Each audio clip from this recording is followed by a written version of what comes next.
Olá, olá, sejam muito bem-vindos a mais um podcast. Este podcast é uma collab do Mova Seu DNA Podcast para você mover sua genética e Valnice Milhomens. E aqui nós ajudamos as pessoas a ter um crescimento espiritual, emocional e físico. E hoje nós vamos falar sobre um tema super polêmico, que é Deus está no controle da sua tempestade. Se você ainda não é inscrito no canal, inscreve-se aqui para você ativar as notificações e receber as notificações do canal e estar por dentro dos próximos episódios que vão te ajudar muito na sua jornada de ser a sua melhor versão. Então eu já vou aqui começar perguntando as coisas espinhosas sobre isso, né? Deus está no controle da sua tempestade. Então, muitas vezes a gente vê que é muito fácil as pessoas crerem e acreditarem em Deus, orarem, pedirem a Deus quando tudo vai bem. Mas e quando tudo vai mal, né? Quando você está com medo, quando você tem problemas na sua família, tem um problema de uma doença, está com uma doença, está no hospital, está com a família se desintegrando. Como fazer? Como ver Deus nessa situação? Você falando isso, a primeira coisa que sobe na minha mente é: não há problemas tão grandes que Deus não resolva. Não há montanhas tão altas que Deus não remova. Ele levou as cargas do mundo sobre os seus ombros. Tuas cargas também, minha irmã, meu irmão, Ele as levará. Deus é maior que as nossas tempestades. Deus está acima das nossas tempestades. Faz recordar também uma promessa. Eu te tenho nas palmas das minhas mãos. Quando passares pelas águas turbulentas, eu estarei contigo. Tu não passarás sozinho. Quando passares pelo rio e te pensas que vai te afogar, não vais afogar. E quando entrar nas chamas, Deus está dizendo, não está dizendo que eu não vou entrar na fornalha, mas Ele vai estar comigo na fornalha e eu vou. Olha, nós temos tantos exemplos de como Deus, no meio da tempestade, traz um verdadeiro milagre. Lembra que quando o rei Nabucodonosor, o imperador, conquistador, cheio do seu orgulho, queria ser adorado como Deus, e lá estavam alguns judeus cativos que foram treinados para ajudar no governo. E um dia o Nabucodonosor constrói uma estátua imensa para que todos adorem. Mas aqueles 3 judeus não quiseram adorar e foram denunciados. Aí o rei: olha, a gente vai tocar os pífaros, as trombetas, vocês têm que se ajoelhar. Eles não se ajoelharam porque eles só adoravam a Deus. Ao Senhor teu Deus adorarás. Então foram jogados numa fornalha de fogo tão quente. Aí de repente olham lá para dentro. Uai, não tem 3? Tem 4. Tem um quarto. E eles estão caminhando no meio do fogo. Como é que é isso? Então o rei mandou tirá-los. A fornalha era tão quente que quem foi jogar morreu queimado. E chegaram, cheiraram a roupa, não havia cheiro. O que é isso? Um milagre que Deus fez, porque quando nós confiamos em Deus, queridos, não importam as tempestades. Todos vamos passar por tempestades, mas nós não o faremos sozinhos. E aqui está a grande diferença. Aquele que sabe abrir caminhos, aquele que cria milagres, ele intervém. Não olhe para a tempestade. Olhe para aquele que é Senhor da tempestade, que está acima da tempestade e diante de cuja voz as tempestades têm que cessar. Amém, aleluia. Mas a pessoa que começou agora 2023, que está com medo do ano, está com receio, está com medo de tudo que possa acontecer, está com medo de ficar sem dinheiro, está com medo de ficar desempregado, né? Tá muitas vezes no hospital com uma doença, ou tá ansioso, tá deprimido. Essa pessoa, qual é o primeiro passo que ela pode seguir para sair desse caos, dessa tempestade? Primeiro tem que entender que o medo é uma força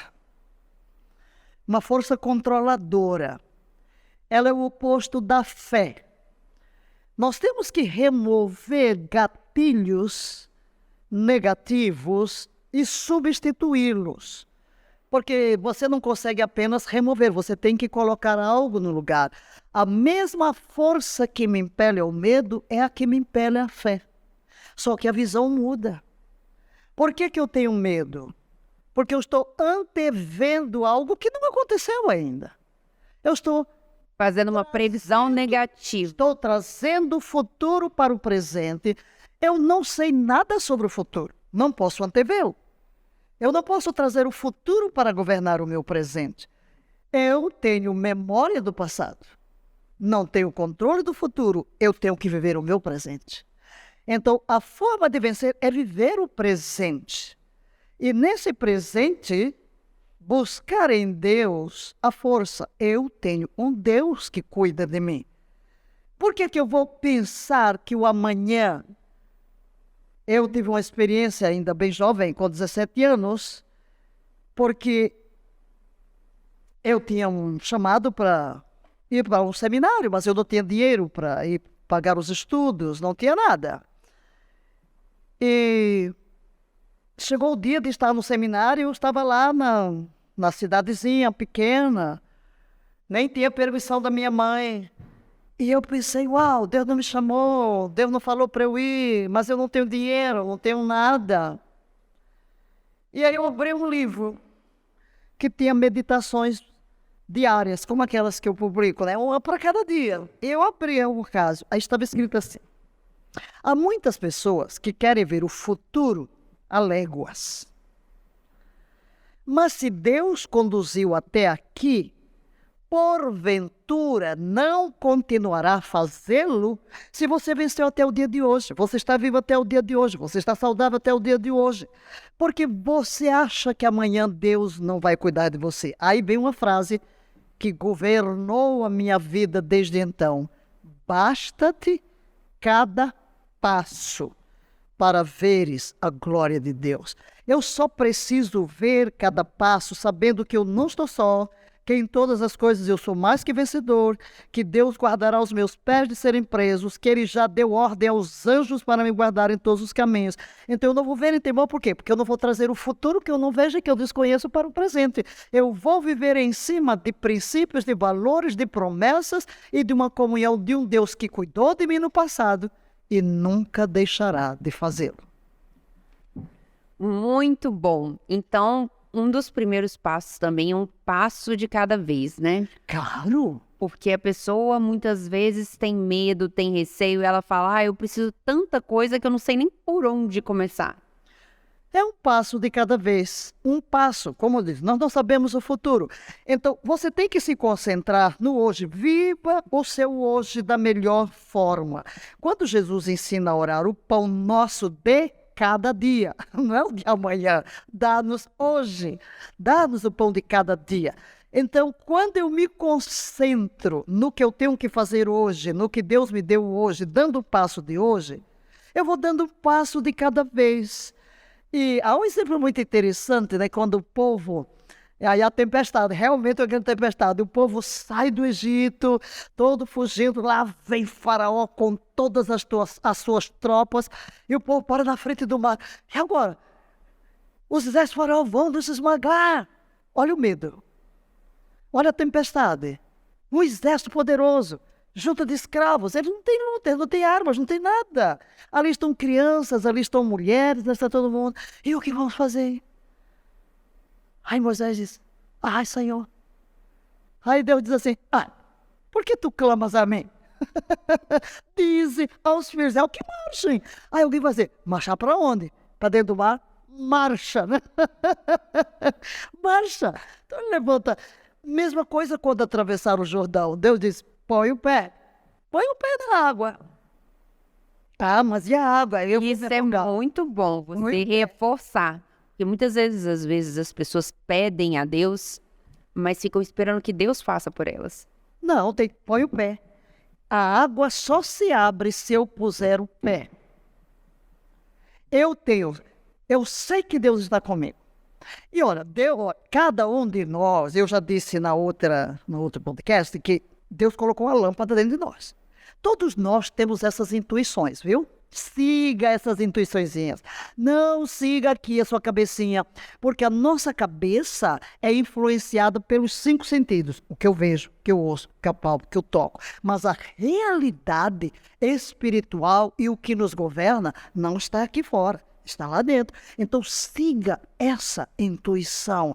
Deus lhe dá sonhos. Deus lhe dá pensamentos espontâneos, Deus lhe dá ideias criativas, e às vezes fica com medo de avançar. Não tenha medo. Dê o primeiro passo, as águas se abrirão para o segundo, e passo a passo você vai olhar para trás e dizer, uau, tudo isso aconteceu porque você tomou a iniciativa de dar o passo de acordo com aqueles impulsos que Deus coloca no seu coração. Deus nos dirige por caminhos muito simples, trazendo pensamentos, trazendo imagens, trazendo ideias, porque cada um de nós, você está aqui com um propósito divino, você tem uma missão, você tem dons, você tem unções, você tem talentos, isso veio do Criador. Então, avance. Uma porta se fechou, Deus abrirá outra para você. Muitas pessoas veem a graça e o favor de Deus na vida perfeita, né? Na vida perfeita, quando tudo vai bem. Então, quando meu trabalho vai bem, quando minha família vai bem, quando a parte financeira vai bem. Mas não vem a graça e o favor quando tudo vai mal. Claro. Quando tudo vai mal. Eu vou contar uma história, né? Porque o que Deus fez, Ele vai fazer de novo. Ele fez na vida de fulano, vai fazer da minha. Porque Deus não faz acepção de pessoa. Vamos pensar em José.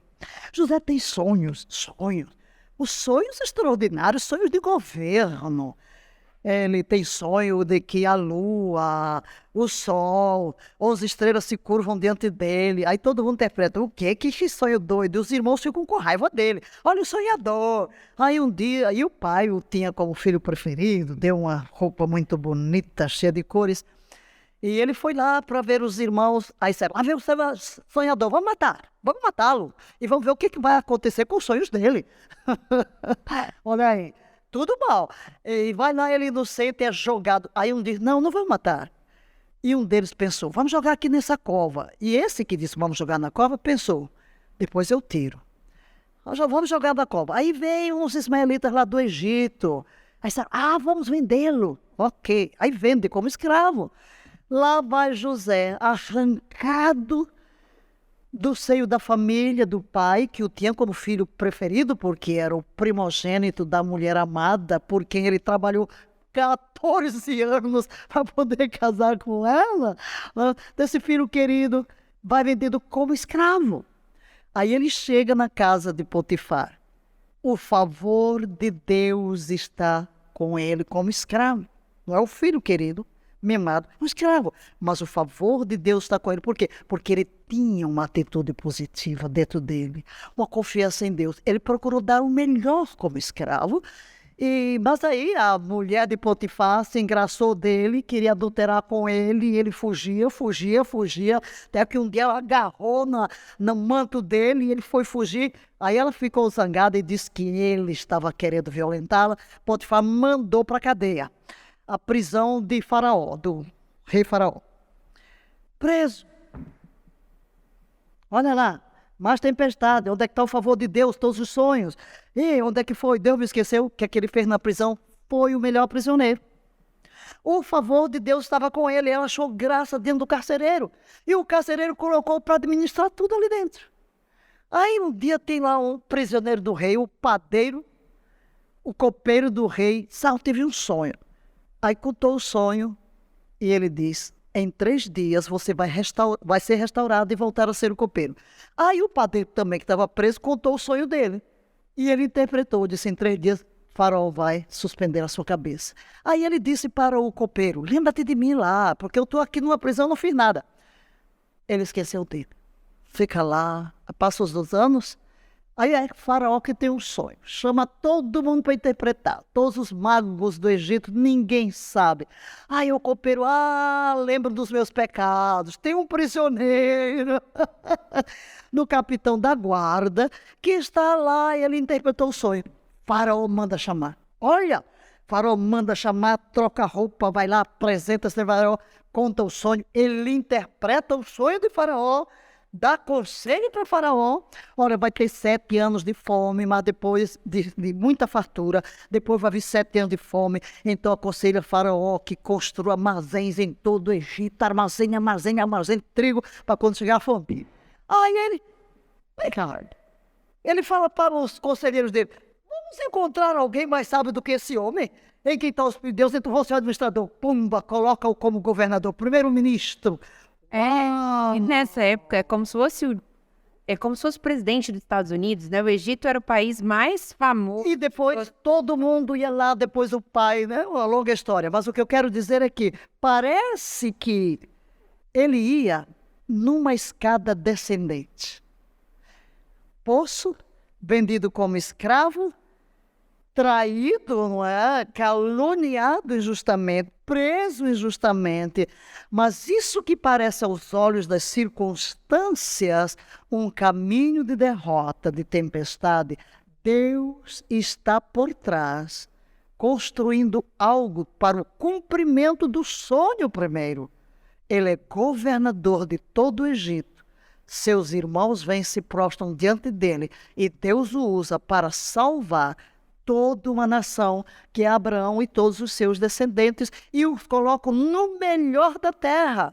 Então, é isso que você tem que entender, querido. Não olhe para as circunstâncias. Deus está atrás da tempestade, criando um futuro melhor. Há um momento, inesperadamente, um milagre virá à sua vida. Então, não anteveja um futuro de derrota. Anteveja um futuro glorioso, porque você é filho, você tem um pai que cuida de você, que o ama. Então coloque a sua fé no Criador. Bem-aventurados aqueles que nele confiam, nunca serão confundidos. E parece que Deus escolhe essas pessoas, né? Eu, como um bebê na fé, gosto de analisar esses pontos, né? E me identifico um pouco porque você pergunta, por que você se identifica? São pessoas humanas, né? Parece que Deus escolhe essas pessoas, né? Davi, né? Davi foi esquecido pelos irmãos quando o profeta chegou para ungir, né? Ele foi esquecido, ele estava onde? Estava lá no pasto, ignorado, ninguém lembrava dele, trouxeram todos e ele estava lá. Você sabia que há uma tradição entre os hebreus que o pai não achava que era filho, que a esposa o tinha traído? Há uma lenda, a gente não sabe se é verdade, mas que não era considerado filho. Que como se a esposa tivesse traído, não é meu filho, então fica de lá. Quando o profeta chega, o pai chama todos os outros menos ele. E ali Deus quis curar a mãe. Curar a mãe. Quer dizer, porque Deus é realmente isso. Se você vê, mesmo quando ele foi procurar, foi levar comida e buscar notícias dos irmãos na guerra, os irmãos dizem: o que é que tu está fazendo aqui? Vai cuidar daquelas ovelhas. Desprezado pelos irmãos. Mas a coisa que eu acho interessante é a expressão bíblica. Ungiu no meio dos seus irmãos. Quer dizer, meu favor, vocês o desprezaram. E muitas vezes vai acontecer isso com você. Você se sentiu desprezado pelo pai, pela mãe, pelo marido, foi divorciado, se sente rejeitado. Mas lembre-se, Deus vai criar uma circunstância em que o seu favor se manifestará e você será restaurado. E agora a gente vai falar sobre um assunto que eu gosto muito. É isso aí de Davi. Davi foi ungido naquele momento e na Bíblia, né? No nosso livro sagrado, no nosso manual de vida, que é a Bíblia, nosso manual de vida, que foi escrito há milhares de anos. Davi foi ungido nesse dia, mas eu queria coloca lá, o Espírito de Deus estava com ele. Mas eu queria que você falasse sobre isso. Nós sabemos que nós temos uma promessa de Deus e que as promessas de Deus são maravilhosas a respeito do nosso destino. Mas as pessoas que estão aí, rejeitadas, desprezadas, traídas, com medo, com receio, elas têm também essa promessa, mas a promessa ela é automática. A pessoa ela é ungida. Como Como que é isso? Nada é automático. Nada é automático. Eu tenho a promessa de Deus e eu posso ficar agora, cruzar os meus braços e esperar isso tudo acontecer? Não, nada é automático. Você primeiro tem que assumir a identidade do que Deus lhe deu. Por exemplo, quando Davi, ele é um pastor de ovelhas e ele é ungido para ser rei. Quem era o rei governante? Saul. Mas como é que esta unção que veio sobre Davi vai se manifestar? Porque o termo vai falar que do momento em que Deus ungiu, o Espírito do Senhor se apoderou dele. E isso demorou quantos anos para ele ser rei? Ele só... Porque as pessoas Ele era precisam um jovem. entender. Ele era um jovem, e o que ele sofreu? As tempestades vieram, e não foram poucas. Por quê? Vejam só. Tem lá um gigante, Golias, que começa a desafiar todo o exército de Israel. E o rei governante, Saul, está com medo, porque era um gigantão e desafiava. Dá-me um homem, ele só queria um. Quem conseguir me vencer, se ele me vencer, seremos seus escravos, eram os filisteus. Aí Davi chega aí, que foi lá para ver os irmãos desprezam, mas ele diz, quem é esse rapaz? Aí, o que é que o rei diz? Porque quem vencer, o rei vai liberar dos impostos da família, vai casar com a filha.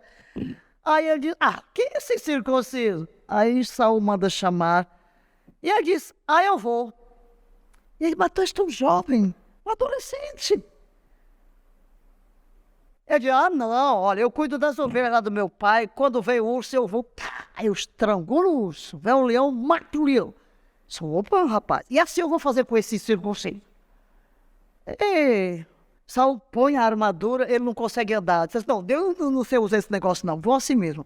Com o surrãozinho de pastor, põe a tiracolo, um bolsãozinho que ele tinha lá, uma sacolinha lá, pega 5 pedras no ribeiro e uma funda. Tchá! Ele mata o gigante. Lá veio o rei, mas o rei fica com ciúme dele, porque Deus estava com ele. O favor de Deus estava com Davi. Aí o rei resolveu matá-lo. Ele teve que fugir, andou vários anos pelo deserto, fugindo em cavernas. Em 2 ocasiões, quando Saul perseguia, teve Saul a chance de matá-lo, mas disse, não tocarei no ungido do Senhor. Uma vez, Davi estava com os seus companheiros lá no fundo de uma caverna, e Saul estava com a sua tropa e entrou ali para fazer as suas necessidades. E Davi estava lá dentro. Por lá cortou um pedacinho do manto dele, ele nem viu. Aí depois disse, olha aqui, olha, eu podia te matar. E os outros disseram, Deus colocou na tua mão. Disse, não. Outra vez foi lá, Saul dormindo com o exército toda a volta dele, tirou a bilha, tirou a espada. Podia matá-lo, mas ele tinha o temor de Deus. Ele é ungido. Aí chegou o dia o quê? Saul morreu na batalha. Ele se tornou rei aos 33 anos. Que rei tremendo. Então, a unção levou tempo para se formar. Mas há uma coisa aqui que eu quero destacar sobre unção. Davi era pastor. Mas no momento em que ele recebeu a unção dentro, ele assumiu a identidade de rei. Ele já se viu em Deus. Ele já se viu vitorioso. Por isso ele diz, quem é esse circunciso? E a circuncisão era marca de aliança. Ele não tem a cicatriz da aliança, eu tenho. Então quem luta contra mim, luta contra Deus. Saul era o rei coroado, mas a sua identidade era de escravo. E é isso que você precisa fazer. Assuma a sua identidade em Deus. Se alguém está em Cristo, é nova criação. As coisas velhas já passaram. Eis que tudo se fez novo. Na realidade, todos os problemas da nossa alma têm uma raiz. É a autoimagem. É como eu me vejo. Todo problema está aqui. Quem sou eu? Quem sou eu? Como eu me vejo? Porque às vezes eu estou sendo formado por circunstâncias, pelo que a mídia diz, pelo que as pessoas disseram ou dizem a meu respeito, por aquilo que me serve, em vez de encontrar a minha real identidade em Deus, de um filho amado, abençoado, destinado a vencer, destinado a prosperar, destinado a desfrutar as bênçãos que já foram conquistadas. Tudo que você precisa para uma vida plena, Deus já conquistou através de Cristo e coloca à sua disposição. Você só tem que estender as mãos e receber, tomar posse. Então, você falou do primeiro passo, é essa questão da identidade, né? Reconhecer a sua identidade, tomar posse. E o próximo passo para a pessoa que está no meio da tempestade? Não tem outro. No meio do caos. Não tem outro, é olhar para Deus, Ele é o capitão. O que é? Ele é o capitão do De forma navio. prática, a pessoa pode começar a fazer no meio da dificuldade. Olhar, tá dando tudo errado. Olhar para Deus e orar. Senhor, preciso de Ti. É muito simples. Eleva os meus olhos, tira os olhos do problema, volte os olhos para Deus. De onde vem o socorro? Deus escuta. Ó, tu que escutas a oração, a Ti virão todos os homens. Pedi e dar-se-vos-á, buscai e achareis, batei e abrir-se-vos-á, porque todo o que pede recebe, o que busca encontra, ao que bate abrir-se-lhe-á. Então é isso, volte o seu olhar para aquele de onde vem todo o socorro. Na sua linguagem, muito simples, uma simples oração. E se você não tem fé, diga assim, Deus, por favor, se Tu existes, revela-te a mim, e você vai ver o que vai acontecer. Maravilhoso isso, maravilhoso isso. Isso é muito bom. Vejo isso muito. Eu acho que todos já passaram por tempestade por algum momento, né? E que teve isso. E uma das partes que você falou em relação à unção e em relação a esse processo da tempestade é essa questão de que é um processo.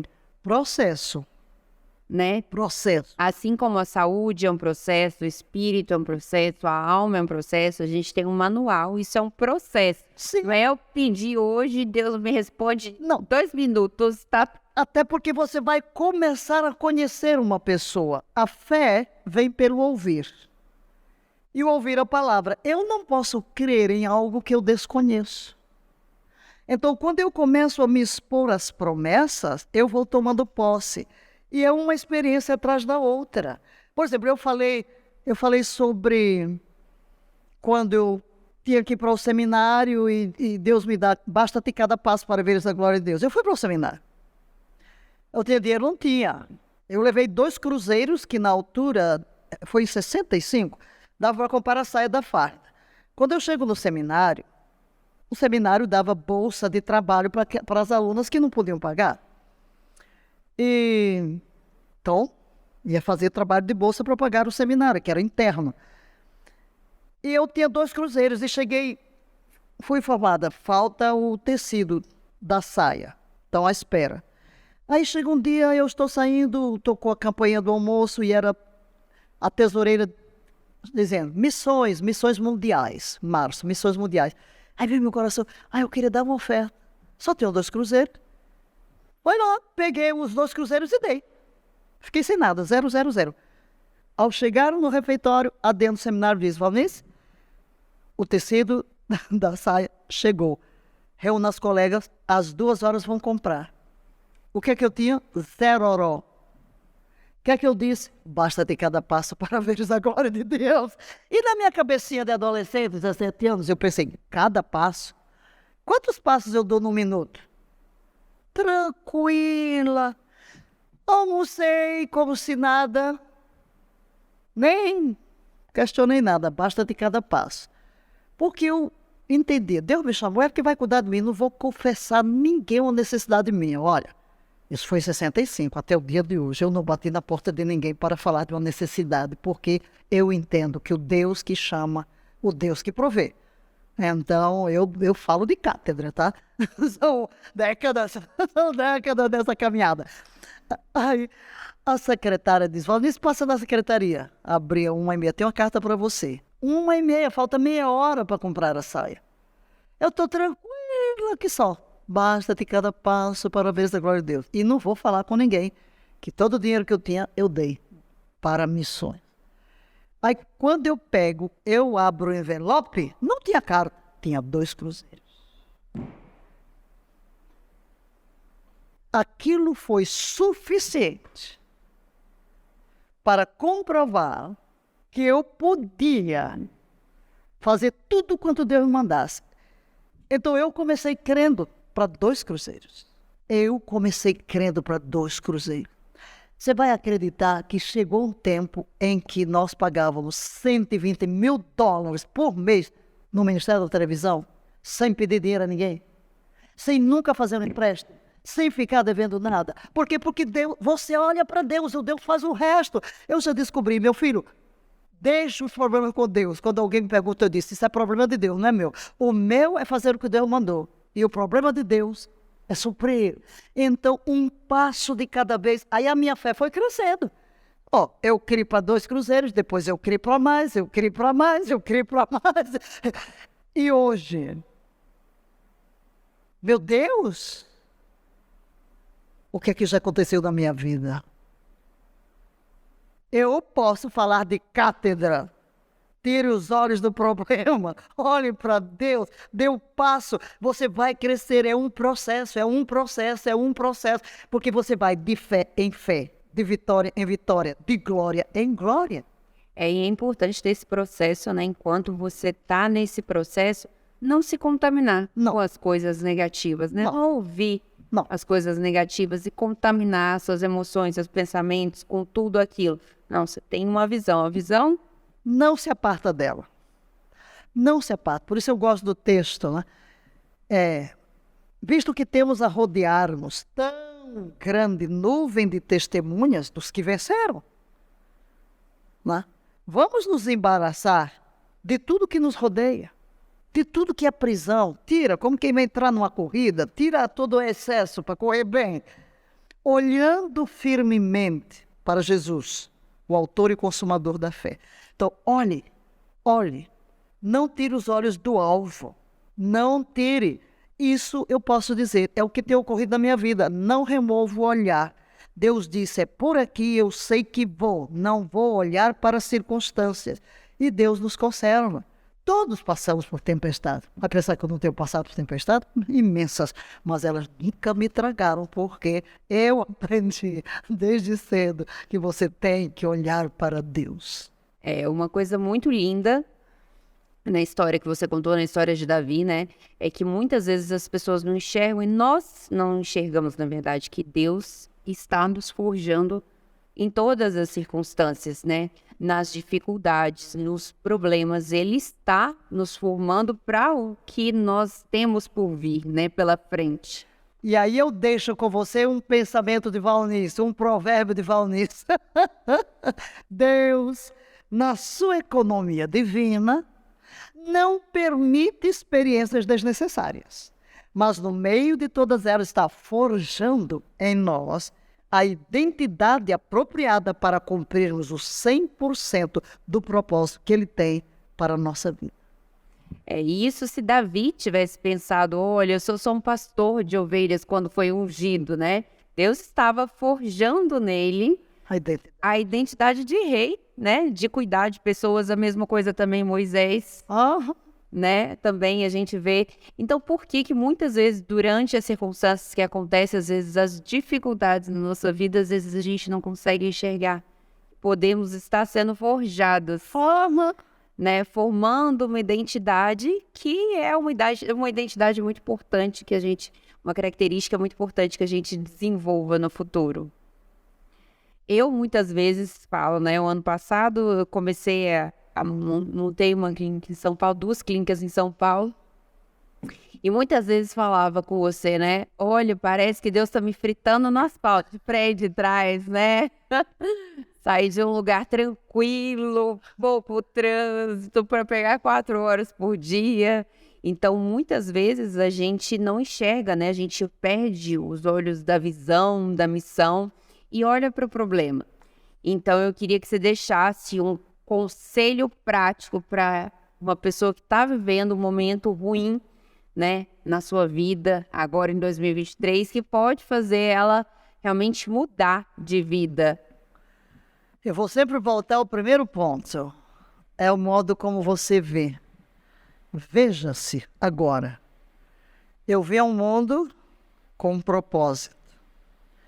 Deus tem uma missão. Ele me criou e Ele diz para você, eu sei que planos tenho para com você, planos de paz e de prosperidade. Então, não gaste energia nem espaço na sua mente. Seja ocupado com os pensamentos negativos desses problemas que o cercam. Comece a encher a sua mente de imagens, de pensamentos, de que você não está só, de que Deus está com você, de que Deus está com você no meio de toda tempestade e que toda tempestade terá um fim. Você vai atravessar. Então, é onde você coloca a mente, onde coloca o coração. E você pode dizer, Deus, eu coloco todos os meus problemas diante de Ti. Nada sei sobre o futuro, mas sei que Tu tens o controle de todas as coisas. Tu que, com o poder da Tua palavra, tudo criaste. Eu creio que Tu podes me enviar uma palavra agora para me conduzir em triunfo na minha jornada. E simplesmente deixe nas mãos, deixando nas mãos de Deus o seu problema. Como quando você tem uma responsabilidade e coloca na mão de outra pessoa. Você tem uma conta para pagar e um amigo disse, eu vou pagar a sua conta. E você passa e descansa. Faça a mesma coisa. Pode fazer até um gesto. Pega aqui cada dificuldade. O que é que está enchendo o seu coração de desespero, de insegurança? A Bíblia diz, lançando sobre ele toda a vossa ansiedade, porque ele tem cuidado de vós. Então pegue, pode até imaginar, vai jogando aqui, olha, estou preocupado com isso aí, faça assim. Deus, eu transfiro para ti e recebo em troca a tua paz. E pode ter a certeza, você vai vencer. Amém, maravilhoso, maravilhoso. E isso é muito importante, porque a nossa mente, ela é uma só, né? E se a gente está gastando ela com preocupação, você não tem espaço para imaginação, para soluções criativas, para se desenvolver, para crescer, para prosperar. Você está gastando com pensamentos inúteis. Então, você se alimentando realmente disso, dessas promessas de Deus, visualizando, o seu cérebro já viu, então só falta esperar e concretizar, né? Então, muito obrigada por mais este episódio maravilhoso. Então, aguardamos vocês colocarem aqui nos comentários qual assunto mais vocês querem saber. Se tem alguma dúvida, perguntem aqui também, que nós teremos muito prazer em responder. E ativem as notificações para seguir os próximos vídeos. Um beijo e até o próximo episódio. Bênçãos plenas. Nós, amém.